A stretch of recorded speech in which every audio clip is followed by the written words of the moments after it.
Hey, everybody. Thank you for checking out this episode of Raised on the Radio. I am one half of the show. I am Colt Brocado, my good friend Patrick Blair in Zoomland as usual. And we're going to start this episode on a bummer note again. I don't know if it was the last episode. No, I guess it was several episodes ago. We talked about Jeff Burton, and we talked about him quite a bit on the episode about the impact he has had on the radio industry, the impact he's had on a lot of bands, things of that nature. We talked about how he was going on hospice and stuff like that. And unfortunately, he has passed away just a couple of days ago, and it still doesn't feel real. I literally, I mean, I know you're on Facebook now, but I still imagine you're not like on it very often. And I don't know who you're friends with that may be connected to it, but I literally had to stay off Facebook for a couple of days. Just because I didn't want to see, I knew there was going to be an overflow of people posting pictures with him and stuff like that and all that kind of stuff. But yeah, I had to stay away from it for a couple of days just to kind of let the situation breathe. And yeah, so what have you seen a lot on Facebook? Are you friends with a lot of people who are connected to him? I've seen a lot everywhere. Yeah, I mean, it is a true testament to what type of dude that dude was, and right, how appreciated he was and how loved he was. Everyone under the sun. I mean, I'm gonna say this, and I mean no disrespect, okay, but it needs to be said. Number one, obviously his radio peers posting about him, industry peers posting about him, bands posting about him, but then also fans posting about him, pictures with them, and a lot of the fans' posts were, you know, they were positioned in a way like they knew Jeff, right? Personally, they didn't.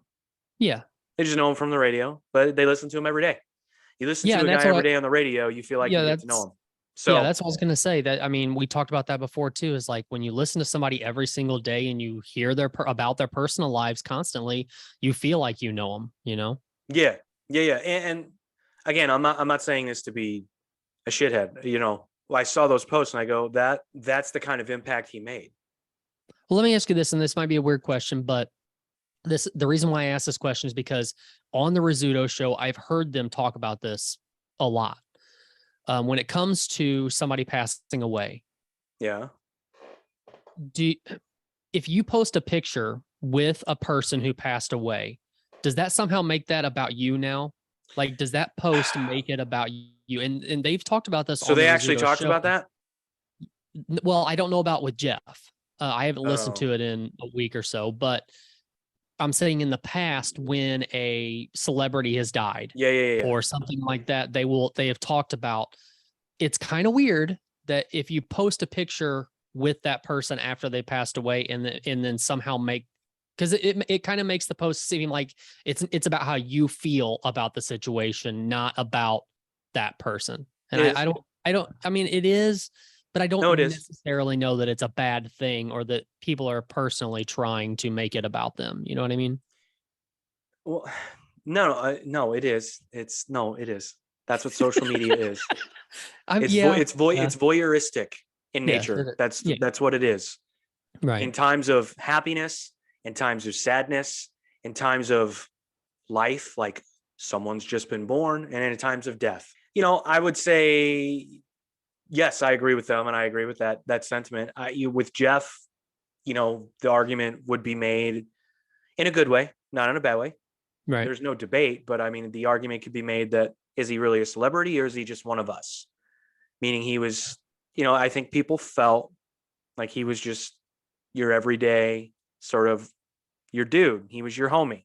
He was a guy. So I think they felt compelled to, oh yeah, I got a picture with Jeff. Let me go ahead and share that. Now, whatever. I mean, I did not, because I actually had to think about it. I'm like, I wonder if I go back in time, and there were, you know, I didn't post anything like that. It didn't feel, that's just the way my brain works. It didn't feel right. It would have been genuine, but it didn't feel right. I was going to use the word genuine, but that's not the right word. It wouldn't feel right because I haven't had a conversation with the guy in many, many years, unfortunately. Yeah. But I just haven't. So Well, yeah, no, one of I the didn't, and whatever. To each their own. I mean, that's fine. Whatever you got to do. yeah, I'm not trying to bash anybody or anything No, like I that. I know. was just curious on your point of view. Does it seem like it's about you? One of the really good things that I Let me liked. stop you real quick. Let me stop Go you ahead. real quick. Good. If I'm in an airport and I meet Stone Cold Steve Austin, I feel like Mhm. stop and be like, Stone Cold, can I get a picture? Yeah, but I mean, you know. And then 2 weeks later he dies, and I post that picture. You met him for 2 minutes in an airport. Right. With Jeff, like I said, he was an everyday part of your. He was a part of your everyday life here in the city. So, but I get what you're saying. It feels a little bit less about you if it's Jeff, a little bit more about you if it's a celebrity. And I mean no disrespect. Jeff was a celebrity Yeah. in his own right, but Right. I just think it's yeah. I think there's a distinction to be made there between celebrity and whatever Jeff is to you. And I mean Right. you and then anybody else listening. Whatever he was to you, there's a huge distinction to be made between that and getting your picture taken with fucking Pete Davidson Right. or Kanye, or you know what I mean? Like, Yeah. Kanye's a big one. I don't know if he would ever take a picture with anybody, but anyway, I doubt it. twat. He would need to Anyway, be the only one in the picture of any picture he's ever been in, I think. yeah, you don't see him in pictures with people, do you? It's always him moping. Go ahead. Well, what I was going to say is that what I'm glad that I got to listen to was over the past couple of weeks, Jeff has actually been able to be on like the Rizzuto show. Like they were able to give him like the home kit to where he could set up the Right. computer. I You would could imagine definitely, that'd be harder to listen to than anything, because you he could couldn't have definitely, been. you could like, you could tell his wits were still there. Like he was still cracking jokes. He was still Yeah. he was still Jeff for sure. But you could tell just in his voice the decline was happening. Sure. And I don't know. Did you know that he did another podcast too? The Blues podcast. Yeah. So Yeah. he does did the Last Minute Blues podcast with Donnie Fandango and Jamie Mhm. Rivers, which I listen to religiously. I really like it. But he was able to do that podcast a week or two ago also. Same thing. You could really hear the decline in his voice and stuff, but he was still cracking jokes and all that kind of stuff too. So it feels good to know that he went out being Jeff. You Yeah. know, he was always positive and, you know, had good vibes going, or, you know, all the way until the last breath, I guess. Yeah. No, that's the way to go. That's Yeah. the way you would want everybody to go, Right. especially if they have things like that they contribute in everyday life, like jokes and one-liners and in a witty attitude and just overall positivity. And you really hope that for anybody who, well, and not even people. I mean, they could be, but I'm just saying, someone who has a spark to give to other Yeah. people, perhaps it makes their day better. You want to see them to be able to do that until the very end. So, I mean, even to look at it, and this is probably cheesy, but even to look at it as to know what the situation is that he's in and he's still positive, and then looking at your own life and like, are things really that bad? well, dude, yeah, I mean, I'm not a person that does that. At least I try not to, but I know people do. And I don't know whether it's right or wrong, but I get it. I get Yeah. it. I just don't do that because I think it's, for me, and this is just me. I feel like that's an easy way out, in a sense, to look Okay. at someone else's life and go, Yeah. well, that could be me, Yeah. because if they were successful and full of life and healthy as a fucking horse and they had everything they ever wanted in life, you wouldn't go, well, that could be me. Right. Most people will go, man, I don't have that. Yeah. I Some can people see go, that. how do I get that? And some people go, fuck that guy. He's a douchebag. He's got everything he needs. Like, Right. so, but I get it. I try not to do that. And I can tell you what, if there's, and this is just, again, this is a guess. There's a person who didn't do that. It was Jeff. I think Jeff lived by his own, marched to the beat of his own fucking drum. Yeah. Yeah. But yeah, man, I'm going to say rock in peace. Yeah, I like that. But it's a bummer. But it's always better and it's always easier when you know the person is going to go, and then he was able to kind of give you one last little bit Yeah. of who he was.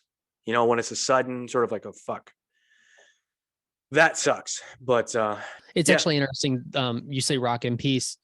Did you hear about Justin from Blue October flying in and surprising him? I think I may I have don't read something about that on Twitter or something. Okay. I don't know if you knew the connection there. Like I know they're pretty good friends. And Jeff, believe it or not, gave me a bunch of weird Blue October import CDs and like deep cut like mixed CDs he had. really, Yeah, because conversation happened and I was like, yeah, I don't really know anything about them other than that Hate Me song. And he was like, yeah. it's fucking unacceptable. And I still have them. I still have them. So basically he did to you what you do to me all the time. It's Yeah. like, dude, this is unacceptable. Get on this now. And I really didn't know I really knew nothing about them. I knew they had that one song. Right. But yeah, he gifted me this collection of just weird, like deep cuts, like not hits, like not their, whatever. But I forgot about that. Had you not mentioned Blue October, I'm an asshole. I never would have thought about that. Well, I think they became friends back when Justin was really deep into I think so. a lot of, the hardcore stuff. And Yeah. I think, Jeff was kind of a shoulder to lean on through a lot of that. And, Yeah. For the fact that Justin flew out here and surprised him is really freaking cool. Yeah. What a badass dude. I mean, that's again, that's a testament to how cool of a dude Jeff was. Absolutely. Yeah. He made his mark on people. Mm-hmm. And I think like in this life, if you can do that, whatever your version of success is, fine. But if you can, again, leave your mark with people and they remember you for being a positive contributor to whatever, forget society, just life, Mm-hmm. whatever 6 feet around you is, if they contributed positively to that, then, I think that's the most important thing. And I think we take shit like that for granted too. So, and again, I don't think, just a guess, I don't think Jeff did, I don't either. Yeah, I don't like speaking for him. Like we were best friends. Like I know his thoughts, but so like you said, Rock in Peace. Yep. And, positive vibes and thoughts and everything to his family. I'm sure it's a very rough time right now, but, and I, as I said, I've seen on social media, they're getting ungodly amounts of love from everyone. So that's a good thing. Of course. Well, but I do have a just a kind of a segue here. Okay. I was going to say, there's no easy way to transition out of that. Well, there go ahead. kind of is. So we were talking about Justin and we were talking about the impact that he had on Jeff. And like, I'm wondering, have you ever listened to a band, not really, dug in or not really a huge fan of the music, but then you hear an interview or something with the lead singer or something, and that changes your mind or that makes you go back and listen to the music again? Can you think of an instance where that's happened? An interview or something of that nature. I mean, if anything a story that you've heard of a lead singer doing something really freaking cool and you're like, well, maybe I should give their music another chance. Like, has that connection ever happened for you? That's top of my head. No, I don't think so. Well, I mean, I did send you a clip last week or something of an interview with Ronnie Radke. Yeah. Now, it didn't make me go listen to their music. It did make me appreciate him a little bit more, respect him a little bit more. Just for getting through the interview in a positive way, I guess. Yeah. He handled a really, really stupid question a lot better than I would have. Yeah. That was from Incarceration too, right? Or Incarceration, however you say it. Yeah. Yeah, it was. So. Yeah, he handled that better than I think most people would, because again, the question and just the overall vibe of the interview was really dumb. Yeah, I don't know about hearing them and then going to listen to the music. I really have to think about that, man. That's tough. I know that's happened, but I know I've heard people. It's gone the opposite way for me, where someone's interviewed or I've heard someone talking about well, I can tell you a major one. And this is I stand by this. Rage Against the Machine's first two records are their royalty to me. They're two of the best records made in the history of music. Okay. However, hearing any one of those guys speak to anyone in the media it's nails on a chalkboard to me. Oh, really? They're the worst. And Tom Morello is the worst of them all. I can't do it. Yeah. I can't do it. And I'll tell you the specific instance I'm talking about. So there's this video, you can find it on YouTube, but they were playing like a festival in like Sweden or something. And the interviewer was trying to ask them about the political nature of their music. And they were so condescending and so rude to this person, who, by the way, is Swedish, who, by all things considered, doesn't need to fucking care about American politics. Right. He doesn't give a fuck, you know? But it's the interesting thing about your band. It's the thing that people know about your band. So he's doing his job. Right. He's informing his audience who you are. And they were just so rude and condescending and just, forgive me, they were cunts to this guy. And I just was like, man, that sucked. And then, so after I saw that, I, being the shithead that I am, went down a rabbit hole on YouTube and kept finding all these interviews where they were doing the same thing. I was like, oh man, that sucks. But they will never make me hate those two records. Those are just, it's. Well, I mean, I know there's been several bands, whether, I don't know if you told me on the show or not, but where you've told me stories about like either the lead singer or certain band members are doing different things at festivals and all that. And then that's kind of shied me away from listening to their music. I said that? Yeah. Like you told me about like a certain lead singer who was on the bus with some younger girls and allegedly, I never said I knew that. And then of course there's the situations like Lost Prophets that we've talked about. Terrible situations, but I like their music up until I, learned about that kind of stuff. Yeah. Well, it's interesting. We've had this conversation before. Can you separate the art from the person? Right. And sometimes it's difficult. And have you watched the new Andrew Schultz special yet? No, I haven't had a chance to yet. So one of the bits that they wanted to cut out of that, which is the reason why he bought it back and released it himself, he has a bit about Michael Jackson, about how much he loves his music. And basically, I'm butchering the joke, but basically he's like, what I learned is that essentially he didn't touch enough little boys for me to stop liking his music or something along those lines. I gotcha. Fine. It's good. You gotta, I butchered it. I mean, I did a horrible disservice to his stand up. Like I should be shot, but so yeah, it's sometimes it's hard to do that. And like, I can't listen to Lost Prophets. I want to, I want to. Their first two records, that was like a huge part of like a specific period in time for me. Mm-hmm. They were another one of those bands. I just remember like every time I was at a party, their music was on. Them and Wiz Khalifa was a big one. A Day to Remember was a big one. I always associated them with partying. So like, but yeah, I can't do it, man. That's just, and it sucks for the other dudes in that band who perhaps didn't know this dude was doing all the fucking gross shit he was doing, but right. Sorry, well, you're not in my you're not in my catalog anymore. Lost Prophets. Right. Well, the original question I asked was because I think podcasts are helping now with people doing that. Like you hear so a topic we wanted to talk about was Caleb from Beartooth was on the Punk Rock MBA podcast. Yeah. Which I've been a Beartooth fan for at least the last couple of records. I've dove back a little farther and listened to a little bit older stuff, but I think you're even newer to being a Beartooth fan than I am, which really surprised me. But he was on the Punk Rock MBA podcast, and I really liked the interview that he did with McKenty, and he even back to he was talking about like his Attack days and stuff, and I actually downloaded some Attack just to listen to it because I'd never actually listened to it before. God bless you. Yeah, but it's just interesting to hear the connection that he makes. Hold on, you downloaded Attack or you purchased? Yes, I did. I downloaded. I'm a terrible person. You know this by now. Yeah. I don't know how many fucking times we have to have the same conversation. Go on. What are you saying?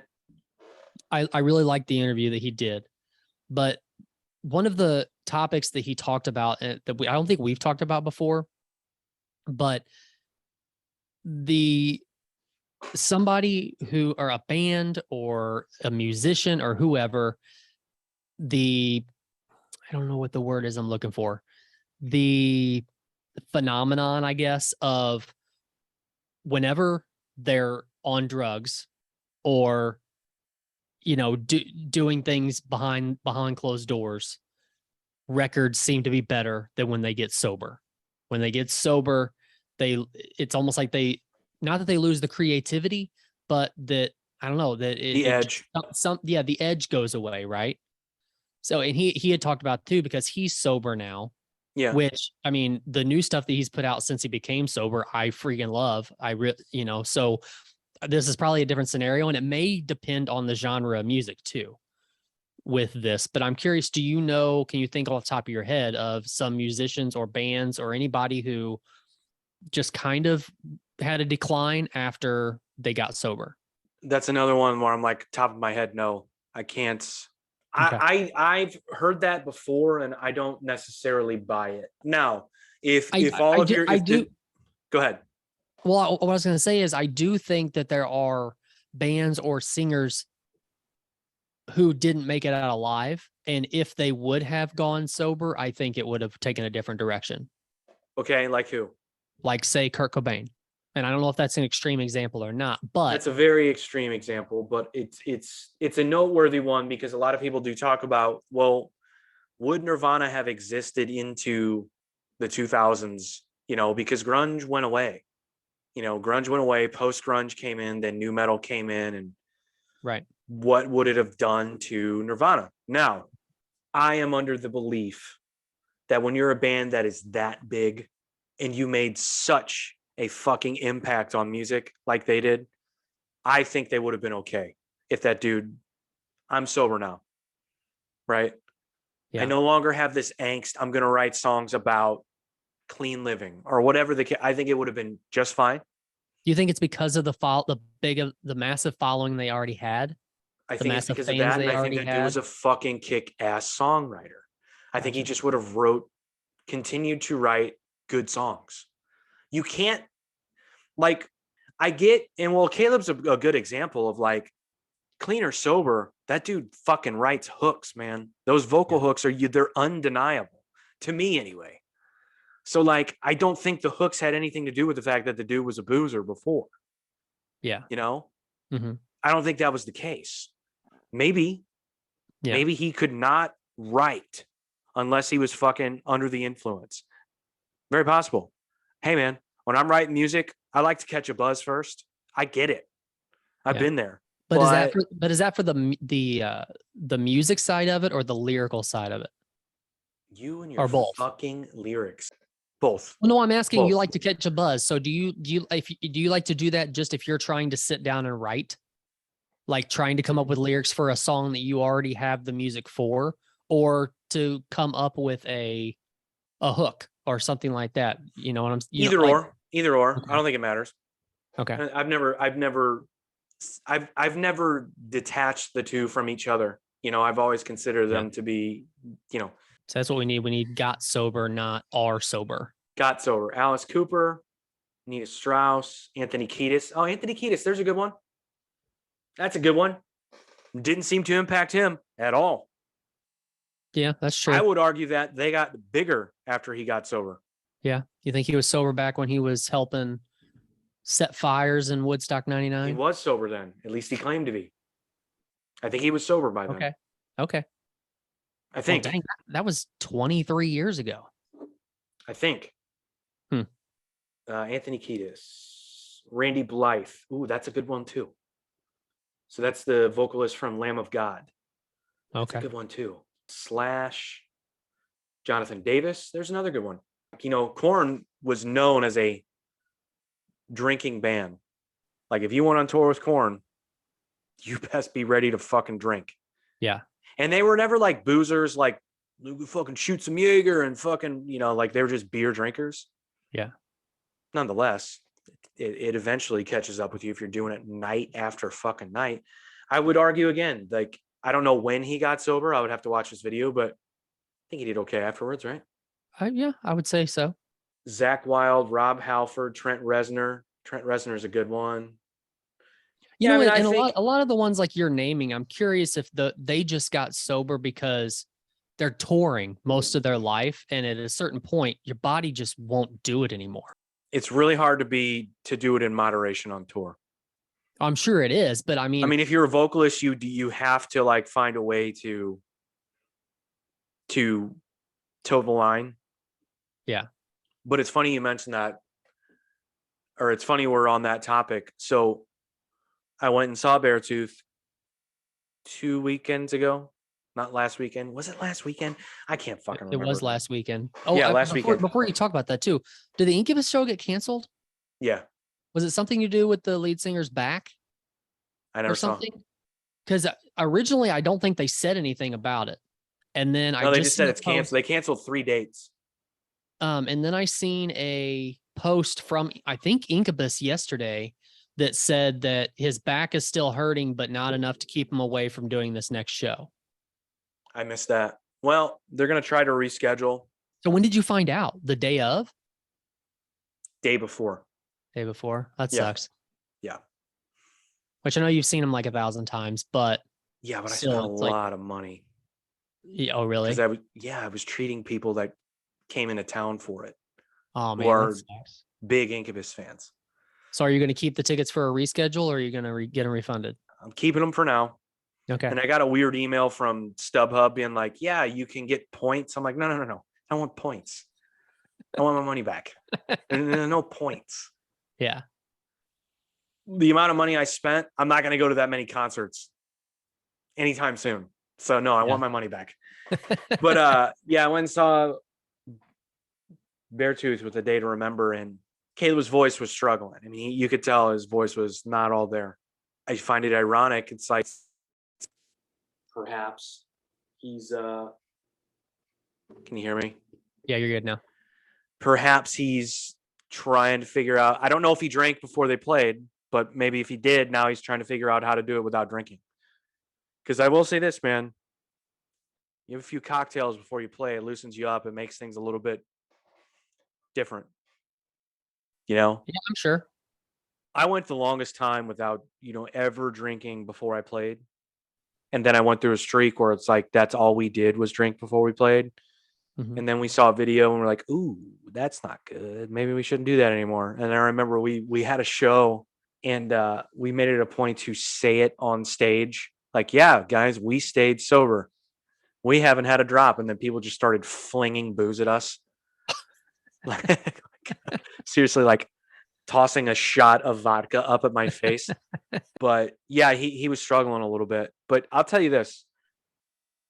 I have a ton of respect for that band because in him especially, he doesn't use an overwhelming amount of vocal tracks to cover his mistakes. And his mistakes were noticeable. And if there were tracks running, you wouldn't even be able to tell. And I remember he was before one of the songs and he was trying to get crowd participation. He's like, "I want you to sing this." And some dickhead behind me was like, "It's because you suck." And I was like, "Oh God, why does it always have to be somebody?" And why are you there? I don't know. Unless But he's just there for a day to remember. I don't know. I was having the conversation with someone there. Bad Omens opened up that show, which I don't know if you know anything about them, but Mm-mm. I made the comparison. I was like, "Yeah, Caleb's having a rough night, but he's powering through it, and it's not hidden or, it's not being cleaned up by vocal tracks." And I was like, that was like the one thing I said about Bad Omens. Like, I enjoyed it. The songs are cool, and it sounded amazing, but you don't know where fake and real ends or begins with half the shit, Yeah. like it was just too perfect. And I was there with other musicians and we were all talking about it. And one of them was like, "Yeah, dude, if I was on tour right now, I would need all the help I can get." And I was like, "Yeah, but okay, enough is enough. Like, when does that become the thing? Like, at this point, you just sound different, you know? Yeah. I don't know. It's very weird." So I mean, like a band like Beartooth, do you recommend them using tracks? No, You no, I don't think think it they sound matters? fine the way they are. Gotcha. They use tracks, dude. Don't get me wrong. Every band does now. But Caleb, especially, you can tell there's a rawness and an overall authenticity to his voice. And Gotcha. that's why you could hear the fact that he was struggling. I don't have a Gotcha. problem with that, you know? Hmm. So, but yeah, that interview you're talking about, I appreciated that. And he even said something on stage at the show. You know, I'm 8 months sober or whatever. And he's like, I'm not preaching. If you guys are partying, you do you. You know, I'm glad you're here. Hmm. But good for him for noticing what he felt the problem was. Because that guy, he's been very vocal about battling depression and body anxiety and body issues and all that shit. And he looks great now, dude. Fucking runs Yeah, I'm sure. marathons and dude, he's shredded. So Yeah. remember we had the conversation like, when would you take your shirt off at a Oh show? yeah. Yeah. That's what I would have to look like for me to do it. Maybe even skinnier than that. He's not heroin skinny. He's shredded. Right. Um, but yeah, good for him. That was a great show. St. Louis Good. Music Park is the shit. Yeah, I'm gonna have to see a show there. It's the shit. Riverport, Verizon, whatever it's called now, they're in trouble. You think? They are in trouble. They hold more people, so they're never not they're going to be fine because they can have the bigger shows. But dude, Well, they're also Live Nation owned, right? I believe so. So here's what I did for this show, and this is super boring to anyone who doesn't live here, but I took an Uber to the show. They have it's where the Blues practice. Yeah, that's right. Hmm. So where the ice rink is, I walk in and there's like a 314 bar or whatever. So I grabbed a bite to eat and a beer before the show. You walk right out. You don't even have to go outside. You walk down a tunnel or down a hallway to the gates and you just check in. And there's like not a bad seat in the house. It's really easy, like easy access to everything. And yeah, dude, it's the shit. The factory in St. Louis Music Park. There's no reason to go anywhere else. Like I want every show to go to those two venues now. And those are the two newest Yeah. places around the St. Louis area. Yeah. But people were saying the same thing about the pageant. I remember when the pageant opened up, everybody was like, oh my God, we have this. Because St. Louis didn't have anything like that up to that point. We had our grimy venues and, but we didn't have anything like corporate. I call it corporate, and I mean that in the nicest way possible, like corporate venues like that, but Is Delmar Hall owned by the pageant? it's the same owners. Yes. It is. Okay. That's what I Yes. thought. I believe it's Joe, whatever his name is, that owns a lot of the shit in the loop. Joe. Oh God. He owns Blueberry Hill and Oh, really? The same guy for Joe Blueberry Hill? Edwards. Joe Edwards. Okay. What does Joe Edwards own? Edwards started the Walk of Fame, leaving his footprint, starts the loop. He also owns Peacock Diner, Pinup Bowl, The Pageant, Delmar Hall, and Moonrise Hotel. Dude, he owns all of the loop. Yeah. But if you Holy saw crap. him, I guarantee you wouldn't know it was him. Really? You'd be like, who's that homeless guy? He used to come into the bar I worked at sometimes. Way back in the day. Huh. Yep. Wonder where he's got all his money from. I've heard stories about it, but I don't fucking know, dude. I gotcha. He's like a hippie-ish dude. Has like a long ponytail, drives a fucking convertible, like an old fucking Buick Skylark or something like that. Like he doesn't look like a guy that would own all this property and like basically own an entire, entertainment district in the city. Right. But yeah, I grew up knowing who he was and the legend of Joe Edwards because my dad was a firefighter in U City. So you heard all of the legends and the tales and the horror stories and the fucking, yeah. So I don't know. Gotcha. But you want to talk about Deshaun Watson and the 11-game suspension? No, there's nothing to talk about. Don't Hey, wanna talk Browns, about it? go That's get it? Jimmy G. That's all I can say.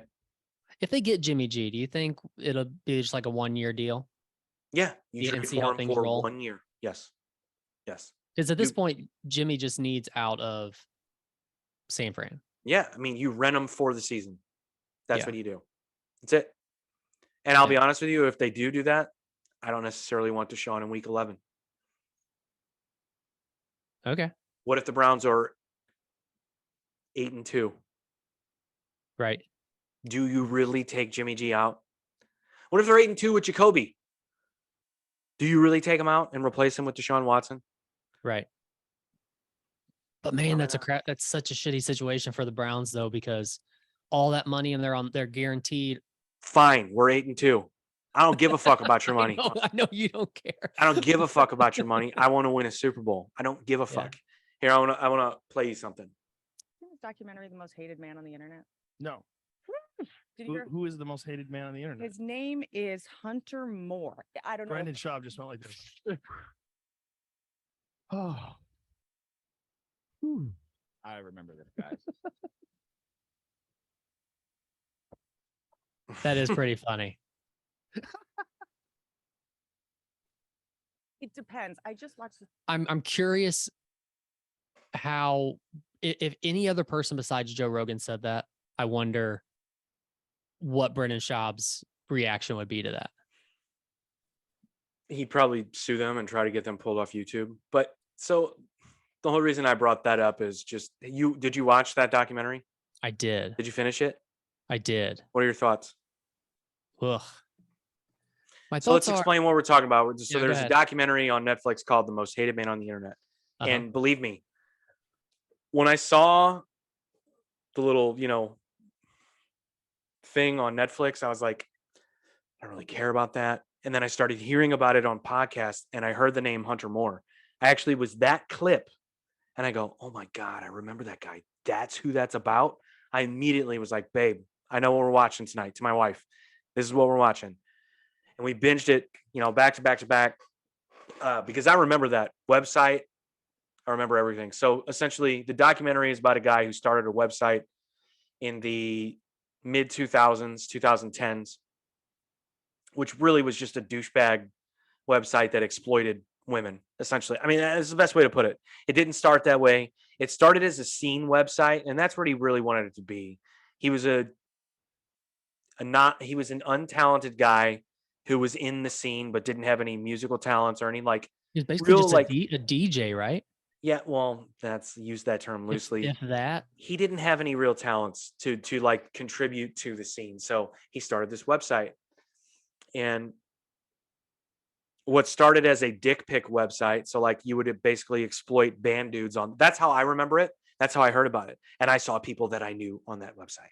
Oh, really? Oh yeah. Oh yeah. Yeah. And I was just Wow. like, oh fuck. I probably never will be, but I really hope I don't end up on this website. That would suck.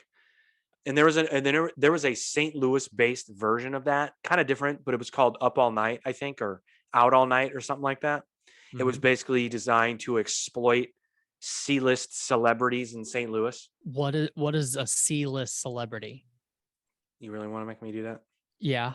No, I can't.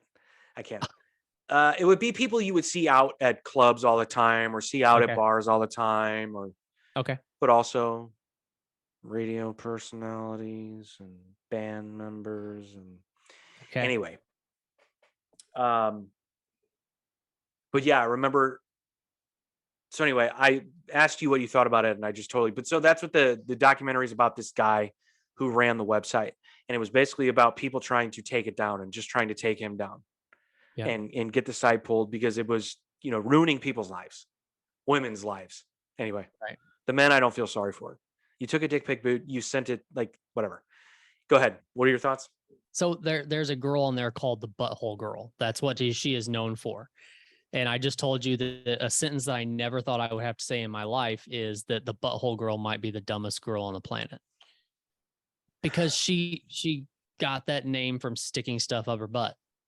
Yeah. And being on that website. And then now she's crying on TV because her baby daddies are wanting to take her kids away from her. I think the worst part of that documentary was me learning that she had children, which was a bummer. It is a bummer, isn't it?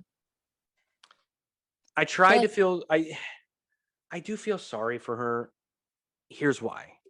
long time ago, we talked about having a good support system and people raising you right, like teaching you right from wrong, and just kind of giving you the values and the morals and the skills and the education and the overall knowledge to like move on in life. She never had that, clearly. That's true. While she is dumb, and perhaps one of the dumbest people I've ever seen, I do feel bad a little bit. A little bit. But at the same time, this was the very start of, you got to remember, this was before social media really took off. Right. And that's what I was going to say is like the majority of why this is like all this happened was because there wasn't really any laws around this stuff yet. No.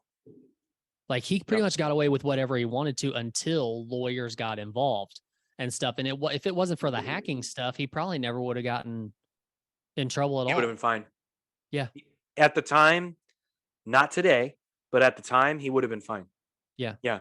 Had there been no, so he was getting sued for a majority, not a majority, a variety of different things, all of which came down to slander because it was publicized things about people. And, they would post pictures of girls with their tops off, or girls showing their asses, or girls showing their vaginas, girls doing sexual acts on themselves. And, what really made the site go were all of the shitheads like this guy who would go on the site and leave comments. What a slut, stupid, blah, blah, blah, blah, blah, blah. Mhm. And he built like this army of internet followers that, again, like this is pre-social media. This is what you had to do if you wanted to like, and this was a real thing. Mhm. You remember how I talked about how like Linkin Park got really successful because they would go into chat rooms and they would chat? Yep. Like that's what this was. Yeah. And it's very scary. It's I'm very sure. scary. Yeah. Scary in the sense that like, wow, there are so many dumb people out there. Just like lost people that are so easily persuaded and influenced and motivated by a guy for real. The guy's name is Hunter Moore. And he literally did nothing. Like this was his claim to fame, right? Yeah. I mean, Yeah. I mean, he was a shithead. I mean, he said outrageous things. He made outrageous tweets. This is before, again, like you said, you could really get in trouble for any of this shit. Yeah. But that was his thing. And believe me, he did start in some way like an internet revolution. I knew people here that tried to be like that guy, really. that you'd use the sensationalist sort of like approach on the internet, would just say outrageous things and do outrageous things to try to get attention. It only works every once in a while. Like you can't copycat someone so many times and expect to be successful. And there are many people that tried, believe me. It's very interesting though. Well, I think the biggest thing though, like he just had no, kind of like the Woodstock 99 dudes, had no remorse or empathy, anything. He just was, whatever. Like I did it and I don't feel sorry for it. But he's such a poser and like a coward. Like he settled with that guy who tried to take the site down, and then afterwards he went on like a podcast or something, or a radio show, and was like, yeah, fuck that guy. I'll fuck his girlfriend in front of him or something. I'm like, this guy never learns.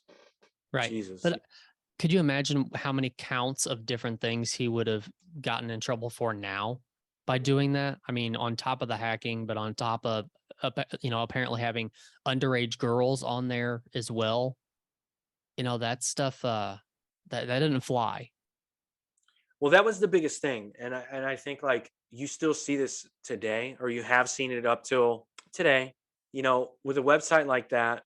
He didn't necessarily have the fine print, but he didn't have to, because it was a voluntary, I'm going to submit pictures of myself or so on and so forth. And then when it started, other people are going to submit pictures of me. How do I get them taken down? So they had like a thing where it's like, oh, if you ask, we'll take them down. But then he got smart and he started adding fine print to the website that people didn't read. Right. Mm-hmm. I remember a case against eBay. I think I was actually telling my wife this as we're watching it, but a case against eBay, a big, court case against eBay where dude was a lawyer. He was an eBay user and he purchased something from another eBay user and left some negative comments about the person he purchased it from. So that person responded to those comments, basically being like, this guy is a liar. I followed blah, blah, blah, blah, blah protocol. Take this person off eBay. Now, eBay didn't take the person off, but the guy who left the original post about how the seller was shitty said, "Oh, this is slander. You need to take this down immediately." eBay's like, "We're not taking this down. Like, this is a community thing. You guys agreed into this. You can leave comments about each other. We're not taking it down." So Mhm. this dude, who by the way is a lawyer, Mhm. tried to sue eBay, and eBay won because of the fine print that said basically because they are an internet publication, internet companies are not liable for community driven conversations, or I can't remember what the law exactly states or the fine print exactly states, but they were protected. It's just so crazy that people dig in so hard on stupid shit that you're gonna spend the money to try to sue over a couple of negative comments. I mean, the more embarrassing thing with that is this guy was a lawyer and Right. he failed to like recognize any of this. Yeah. He tried to find a loophole, and I'll have to go back and look at it. It was interesting because I read up on this quite a bit, but he tried to find a loophole where I'd have to look at it again, man. But there were certain things that he did find, so he contested and contested and contested and argued against it. And like when you read it, you're like, oh, that kind of makes sense. But then eBay was always like, hey, but what about the fine print? Right. And the court always went back to well, you signed into this agreement. You did it. Like eBay didn't force you. So with that site, that's like something that's why you see that fine print now. That's why these sites are well-oiled machines now.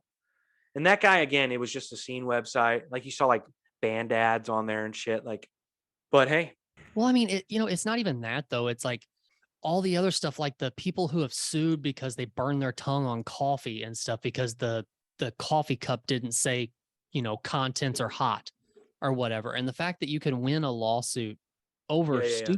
stupid shit like that, it just blows my mind. Right. Makes no sense. I mean, yeah. But also the other thing, I mean, I guess it makes sense to lawyers and stuff, but the game that is played in courtrooms and like all the different things that like lawyers have to jump through and everything, and just stuff that doesn't seem like it makes any sense, but Right. they have to go through in a courtroom, and like you can't say this but you have to say this, and when somebody gets on the stand and they can't say that a specific thing that doesn't exactly pertain to what they're talking about in the courtroom and all that kind of stuff. It just blows my mind. It's just like so weird that I don't know. It's just so weird how it all works. Yeah. Okay. So I found this. So I actually wrote a paper on that eBay thing way back in the day. Like in school. Yeah. Here it is. So like what the dude tried to do, I knew I had it saved. I knew it. I save all that shit just so I can for conversations like this. But essentially the dude tried to go on this section of the rule about, an interactive computer service being held liable for any action taken. So like essentially what it said was there's a section that says it doesn't protect the distributor of the information from liability if they knowingly distribute defamatory remarks, right? Well, Okay. and that's what the lawyer kept relying on to make his argument. But it's like, again, eBay was like, even if we know that guy's being defamatory, you both signed an agreement that said you can say whatever the fuck you want about each other. By saying they signed an agreement, you mean they hit a button that said okay on a bunch of shit that they didn't read? Correct. Which is so crazy too, because that's like a digital signature by you just clicking on something. It is. And that was one of the arguments I made or one of the questions I asked is like, is this a case of not reading the fine print, or is it a case of the law and eBay's user agreement not coinciding? Meaning one kind of overrules the other. They don't have to, I guess was the biggest point. They don't have to overrule each other because the user agreement protects you from the law, you know? Mhm. And the law should tell you that you should pay attention to the fucking user agreement that you yourself signed. So, Which, I mean, think of how many user agreements everybody just hits okay on, or oh my God. on everything Yeah. through, on our phones, The worst is TikTok. everything. The worst is TikTok. TikTok, like when you click OK, I bet the fine print on TikTok has to be ridiculous. they have access to your information. They have access to your keystrokes. They have access to so much shit. Seriously. Google it later. I'm not even going to try to get into it because I don't even know all of it.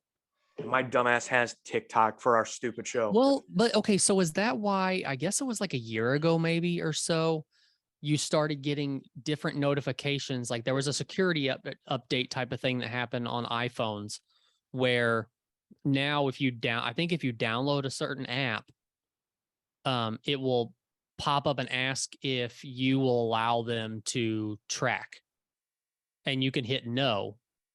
Oh yeah, I always Or- said no. Yeah, I I always always say said don't no. allow. Yeah, but I wonder, like, why would you even hit yes? Or is this just the loophole that they've always had because there was never something like this that was put in front of people's faces that says, "Hey, do you want them to track?" Because if not, hit Yeah. no. Yeah, And, dude. and also, I wonder, it doesn't even freaking work. Like whether I hit yes or no, does it matter? Probably not. No. Right. I mean, let's be honest. No. Yeah. But that might be, maybe that's a topic for the next show. The TikTok user agreements are insane. I'm sure. We should warn the world. But yeah, everyone go check out The Most Hated Man on the Internet. It's pretty crazy. And the one No. thing I didn't get to watch yet is Heavy Metal Parking Lot. I'm going to watch that before next episode. Okay. I mean, you're not going to have much to say other than ha. But it's worth a watch, dude. It's Yeah. amazing. It's Yeah. amazing. You don't want me to tell you what it's about, right? No, I want to Okay. watch and be Okay. surprised. Okay. Let's go back and get some action, live it up and get damaged. Yes, we want this.